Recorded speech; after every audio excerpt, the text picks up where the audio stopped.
Hello, fellow makers.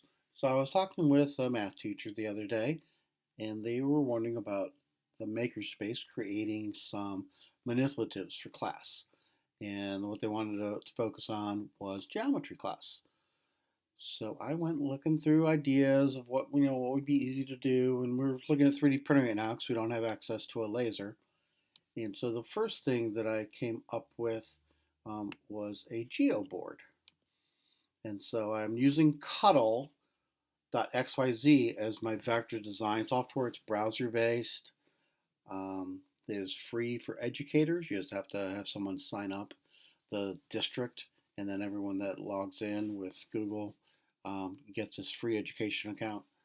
And it's very easy to use. I find it a lot easier than Illustrator or Inkscape. Now, could I design this in Tinkercad? Yes, I could. And I actually had to use Tinkercad to print it. We'll talk about that in a minute.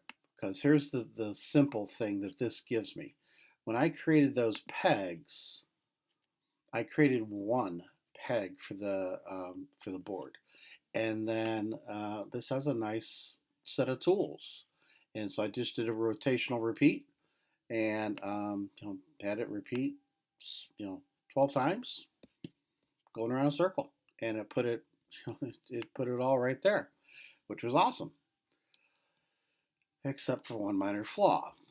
Um, they are nice. Cuttle is nice that they've added an export for 3D printing, and it will do that, which is not what we wanted. And the pegs don't show up because it's all one layer, so there's no difference between layers. So what I had to do, and let's get out of here, is I exported the SVG for this, but then I made a second file that just had the pegs, and I exported those. Then I went into Tinkercad and imported them both. Interesting thing about Cuttle and Tinkercad, the way they're talking, is when you do an import, an SVG from here. I don't have anything in here. Okay. So let's get something there. So that is export in SVG. So when I go to import, I actually have to import it at 35.28% to get the size that I was making. They know that exists. It's been like that for a while, and they're not going to change. No, neither of them, Tinkercad nor Cuttle, are going to change how things happen.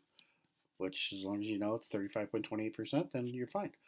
So I brought in the ring, and then I brought in the pegs, and this is what I got when I print. So I made the pegs about a centimeter tall, and I mean, there we go. It's a nice simple thing, easy to reproduce. I did see some square ones, so I don't know if the teacher's going to want square ones. And if they don't want to use rubber bands, I want to maybe yarn. To me, it looks like one of those loom kind of things for I don't know, knitting. They could do yarn possibly. Um, we could do different angles we could add in like a 45 set of angles. I mean, it's easy that we can adapt it any way that we want because we made it. Yarn, though, I'm wondering if we would need a little nub on the top of the pins just to hold the yarn down a little bit better. So that's my question for that. So yeah, simple things. So then we started thinking about shapes to work with. And quadrilaterals is the first thing they were thinking of. So I did actually find this website that had files to download, and we did that. I did that and printed them, and they came out just fine and wonderful. They put some little tick marks. It's hard to see because it's white on here for like congruent sides, just like you would in a geometry drawing. And then arrows for parallel sides. Um, those are some nice features that they added to that. So there's that set of quadrilaterals. So then I was thinking just about heck, how can we do more? Let's do like all the polygons, and that way they can do more, I don't know, tessellation or art or all sorts of different things.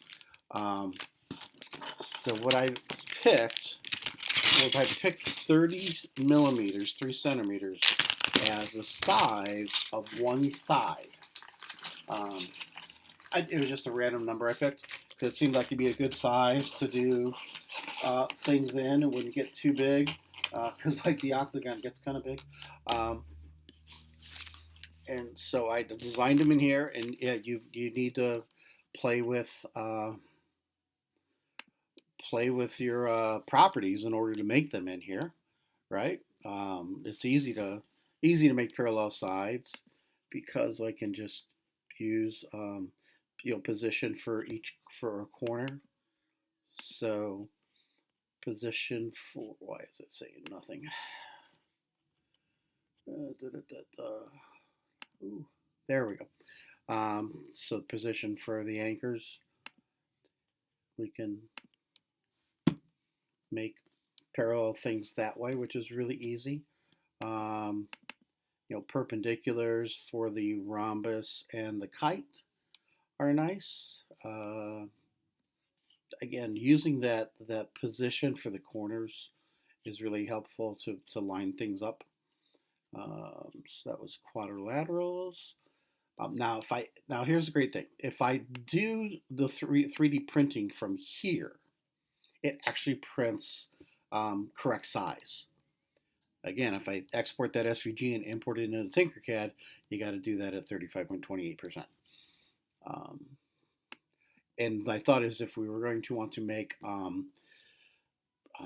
prisms out of the same exact shape, we would need to take it to Tinkercad and extrude it up, basically, kind of thing. So triangles. Again, I tried to make 30 be one of the sides just to get everything to match up. Pentahexa, hepta, penta, hepta, hexa, hepta, octa. And you gotta play with your math here a little bit to make these sides come out to be 30. And this is nice. It's got a polygon tool that you just drag over a polygon and you pick how many sides. But now you've got to play with, and I did more of a trial and error.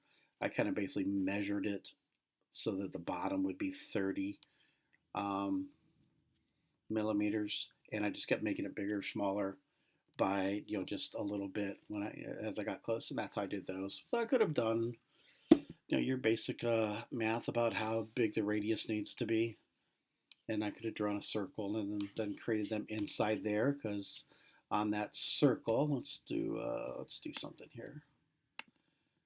Let's see, we could do a circle. Come on. We could do a circle. And if we knew that our radius to get 30 had to be 45, I gotta zoom. And we knew that, then we could put, how do I put a point here? Oh yeah, I need to do this. I need to get that point there. But how would I make that rotate? Okay, I don't think I can do that. But if I put a really, really tiny circle right there,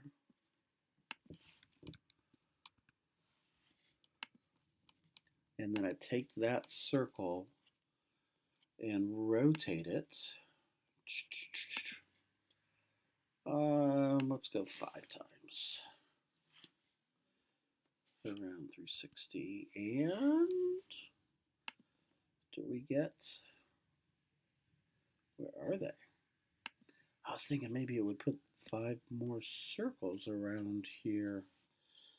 Or give me the 4 more circles so I could then connect those on a path. I'll have to play with that. Why did they not show up? They're too small to show up? Let's try making this one a light color. And make that one, leave that one dark. Let's go red. Yeah, there they are. Okay, boom. So there's another one. There's another one there. So now I could just create the paths. Probably need to make them a little bit bigger. Where are you? Boom. So again, if we knew the radius to get a side, then you could do it that way. So here are my shapes that I made. I did not put any congruency marks, any parallel marks on them. I did want them to be 30. So, and again, you can print them all in different colors, obviously. Maybe triangles in one color, just different things. So I'm going to keep on looking for different ideas. And if I can get a laser, I will then laser cut them, because laser cutting is just going to be quicker. That's just, we know that.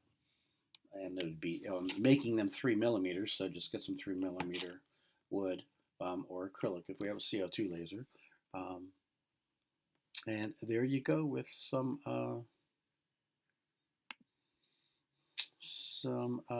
geometry things, some shapes to make. Yeah. So I will share the files to people. Have a good day.